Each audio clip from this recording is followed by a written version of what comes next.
भक्ति योग। सौतन्मयो ह्यमृतैः संस्थो यः सर्वगो भुवनस्यास्य गोप्ता य ईशेष्य जगतो नित्यमेव नान्यो हेतुर्विद्यते ईशनाय। यो ब्रह्माणं विदधाति पूर्वं यो वै वेदांश्च प्रणोति तस्मै तं देवं आत्मबुद्धि प्रकाशं मुमुक्षुर्वै शरणमहं प्रपद्ये। मुमुक्षुर्वै शरणमहं प्रपद्ये। स्वामी विवेकानंद जी ने भक्ति के भिन्न भिन्न प्रकार के साधनों का विवेचन अनेकानेक धर्मशास्त्रों तथा स्वात्मानुभूति के आधार पर किया है। स्वामी जी भक्ति के अवस्था भेद बतलाते हैं। भक्ति विभिन्न रूपों में प्रकाशित होती है। पहला है श्रद्धा। लोग मंदिरों और पवित्र स्थानों के प्रति श्रद्धा क्यों प्रकट करते हैं? इसीलिए कि वहां भगवान की पूजा होती है। ऐसे स्थानों में उनकी सत्ता अधिक अनुभूत होती है। प्रत्येक देश में लोग धर्म के आचार्यों के प्रति श्रद्धा क्यों प्रकट करते हैं? इसलिए कि ऐसा करना नितांत स्वाभाविक है, क्योंकि ये सब आचार्य उन्हीं भगवान की महिमा का उपदेश करते हैं। इस श्रद्धा का मूल है प्रेम। हम जिनसे प्रेम नहीं करते उसके प्रति कभी भी श्रद्धालु नहीं हो सकते। इसके बाद है प्रीति, अर्थात ईश्वर चिंतन में आनंद। मनुष्य इंद्रिय विषयों में कितना तीव्र आनंद अनुभव करता है। इंद्रियों को अच्छी लगने वाली चीजों के लिए वह कहां कहां भटकता फिरता है और बड़ी से बड़ी जोखिम उठाने को तैयार रहता है। भक्त को चाहिए कि वह भगवान के प्रति इसी प्रकार का तीव्र प्रेम रखे। इसके उपरांत आता है विरह, प्रेमास्पद के अभाव में उत्पन्न होने वाला तीव्र दुख। यह दुख संसार के समस्त दुखों में सबसे मधुर है, अत्यंत मधुर है।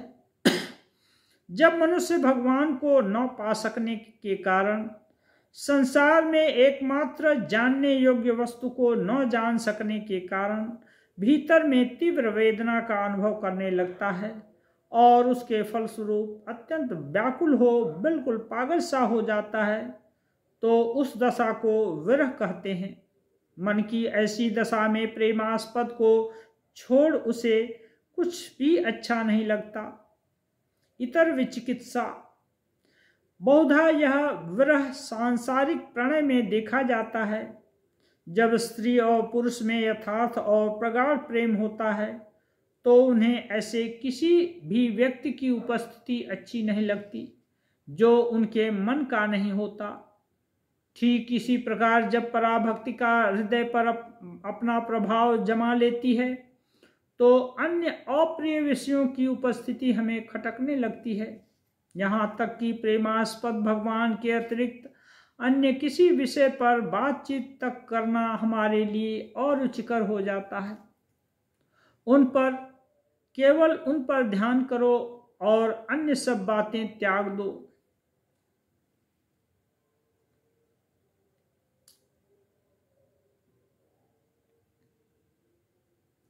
जो लोग केवल उन्हीं की चर्चा करते हैं वे भक्त को मित्र के समान प्रतीत होते हैं, और जो लोग अन्य विषयों की चर्चा करते हैं वे उसको शत्रु के समान लगते हैं।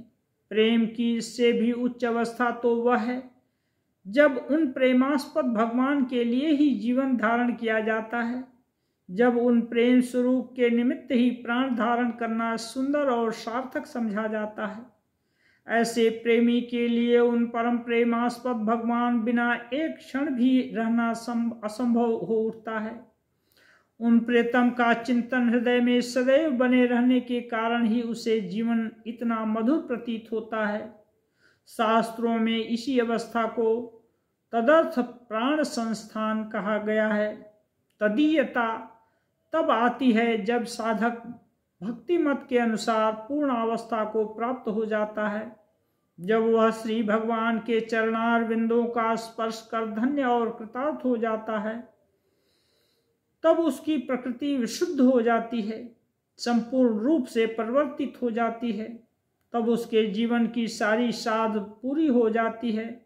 फिर भी इस प्रकार के बहुत से भक्त बस उनकी उपासना के निमित्त ही जीवन धारण किए रहते हैं। इस दुखमय जीवन में यही एकमात्र सुख है और वे इसे छोड़ना नहीं चाहते। हे राजन, हरि के ऐसे मनोहर गुण हैं कि जो लोग उनको प्राप्त कर संसार की सारी वस्तुओं से तृप्त हो गए हैं, जिनके हृदय की सब ग्रंथियां खुल गई हैं, वे भी भगवान की निष्काम भक्ति करते हैं। आत्मा रामश्च मुनयो निर्ग्रंथापि उरुक्रमे कुर्वन्ति अहेतुकीं भक्तिं इत्थं भूत गुणो हरि। जिन भगवान की उपासना सारे देवता मुमुक्षु ब्रह्मवादी गण करते हैं, ऐसा है प्रेम का प्रभाव। जब मनुष्य अपने आप को बिल्कुल भूल जाता है और जब उसे यह भी ज्ञान नहीं रहता कि कोई चीज अपनी है, तभी उसे यह तदीयता की अवस्था प्राप्त होती है। तब सब कुछ उसके लिए पवित्र हो जाता है, क्योंकि वह सब उसके प्रेमास्पद का ही तो है। सांसारिक प्रेम में भी प्रेमी अपनी प्रेमिका की प्रत्येक वस्तु को बड़ी प्रिय और पवित्र मानता है। अपनी प्रणयिनी के कपड़े के एक छोटे से टुकड़े को भी वह प्यार करता है। इसी प्रकार जो मनुष्य भगवान से प्रेम करता है, उसके लिए सारा संसार प्रिय हो जाता है, क्योंकि यह संसार आखिर उन्हीं का तो है।